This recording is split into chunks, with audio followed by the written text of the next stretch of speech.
ఏఎన్ఎంలను రాత పరీక్ష నిర్వహించకుండా రెగ్యులరైజ్ చేయాలంటూ తెలంగాణ వైద్య ఆరోగ్య ఉద్యోగ సంఘాల పోరాట కమిటీ ఆధ్వర్యంలో మహబూబాబాద్ జిల్లా కేంద్రంలోని తహసీల్దార్ కార్యాలయ సెంటర్లో ఏఎన్ఎంలు బైఠాయించి నిరసన దీక్ష చేపట్టారు. ఏఎన్ఎంలు ప్రభుత్వానికి వ్యతిరేక నినాదాలు చేశారు. ఈ సందర్భంగా తెలంగాణ వైద్య ఆరోగ్య సంఘాల పోరాట కమిటీ ప్రతినిధి ఏఎన్ఎం సునీత మాట్లాడుతూ, అది మహబూబాబాద్ జిల్లా అండి. మేము second ANMs, contract all cadre ANMs. మేము కోరుకున్నది ఒకటే, మాకు రెగ్యులరేషన్ కావాలి. గత ప్రభుత్వం ఉన్నప్పుడు మేము ఇదే 10th కింద 45 days దీక్ష చేసినప్పుడు కాంగ్రెస్ గవర్నమెంట్ లీడర్, ఇప్పుడు ఉన్న గవర్నమెంట్ లీడర్లు మాకు ప్రతి ఒక్కళ్ళు వచ్చి సంఘీభావం చెప్పి, అమ్మ మీ నిజమైన డిమాండ్స్, కరెక్ట్ డిమాండ్స్ మీకు రెగ్యులర్ అవుతుంది, మీకు ఏ విధంగా కావాలన్నా మేము సపోర్ట్గా ఉంటామని చెప్పి గవర్నమెంట్లో ఈరోజు కాంగ్రెస్ గవర్నమెంట్ ఫామ్ చేస్తుంది.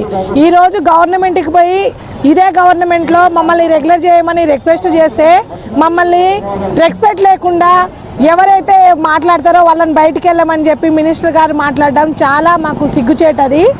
మేము ఒకటే కోరుకుంటున్నాం, మాకు రెగ్యులరేషన్ కావాలి, మాకు నోటిఫికేషన్ వద్దు. మేము 20 సంవత్సరాల నుండి మేము ఎట్టి చాకిరీ చేస్తున్నాము. మా పని ఏంటిది అన్నది గవర్నమెంట్కి తెలుసు. మేము కింది స్థాయిలో మేము లేకపోతే పై స్థాయిలో ఎవరూ లేరు. మేము కింది స్థాయిలో పనిచేయబట్టే ఈరోజు గవర్నమెంట్కి అంత మంచి పేరు వస్తుంది. మేము ఒకటే కోరుకుంటున్నాం, మాకు రెగ్యులరేషన్ కావాలి. మేము ఒక్కటే రిక్వెస్ట్ చేస్తున్నాం, మీరు ఏ విధంగా భావించినా ఏం చేసినా మాకు రెగ్యులరేషన్. 16 జీవోని పెట్టి గత ప్రభుత్వము అందరినీ రెగ్యులర్ చేసింది, కానీ సెకండ్ ఏఎన్ఎం కాడికి రాలేదు. అదే 16 జీవోని ఇప్పుడు రద్దు చేసేసింది. అంటే గవర్నమెంట్ తలుచుకుంటే జీవోను తెప్పియగలదు, రద్దు చేయించగలదు. మేము ఒకటే, మీరు ఏం చేసినా మాకు రెగ్యులరేషన్ కావాలి సార్. మేము దయచేసి చెప్పేది ఒకటే, మాకు ఆల్ క్యాడర్ ఏఎన్ఎంస్ అందరినీ రెగ్యులర్ చేయాలి.